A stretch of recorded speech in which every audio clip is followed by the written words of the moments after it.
Hello, Amanda from Spin Me a Yarn here. Today we're going to be talking the fun stuff, your notions, your little extras, tools. So, on the term of notions, we have these. Where are we? There we go. These little guys. They're just jump rings. And you can get fancier jump rings like these little guys. Those are for your knitting needles. I have a project here to show. Let's see how this little ice cream cone is just put around the needle. This one is a lobster claw, and I find they're more useful when you're working with crochet because you don't have the needle to kind of stick it around. Oh, my needle's coming undone. There we go.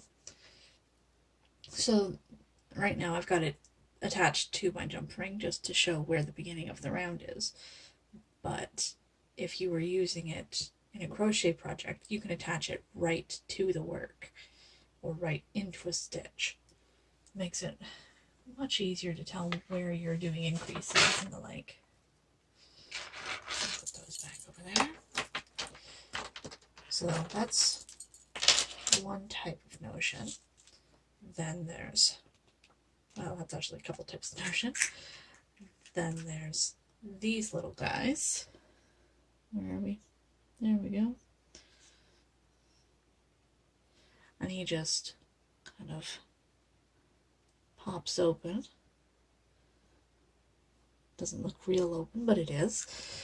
And that can either slip around a stitch or, again, just over a needle, as long as your needles aren't too big. I've not seen any notions yet for the 10 millimeter and up size needles. These are for your standard 5 millimeter, 6 millimeter, 4 millimeter.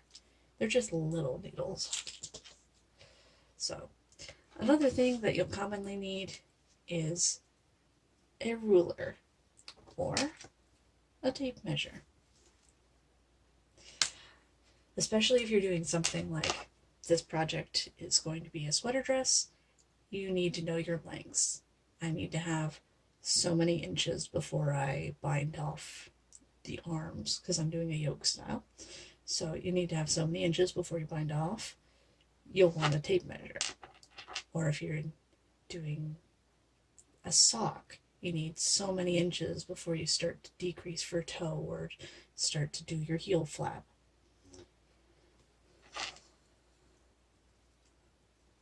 So there's that. Anytime you're working with yarn, you'll want a pair of scissors. Especially if you have to change colors, very useful. And if you're doing that, you want a needle, a nice wide-eyed needle. There's also ones that have just like a little plasticky flexible loop. I've heard those are better.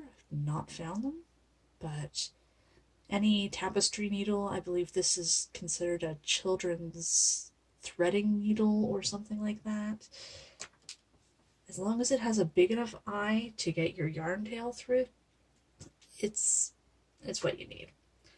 Then I also tend to keep, let's move this over so you can see better. I keep a journal. This one in particular is for actually notes on videos, but take notes on your patterns. Like, I would take a binder. That way when you print off your pattern, you can put it right into there. You can make little notes on your pattern about what you're doing. If you've done your gauge swatch, you can write down, I needed this needle. That way if you have to put it down and pick it back up again, and your needles aren't in it, or your hook is more common. This is really a crochet thing.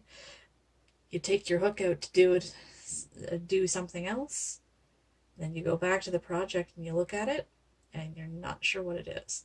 So take a notebook, keep good notes on what you're doing, and that way if you ever have to go back to it, you know, or if you finish the project and someone's like, I really enjoy that, can you make me one?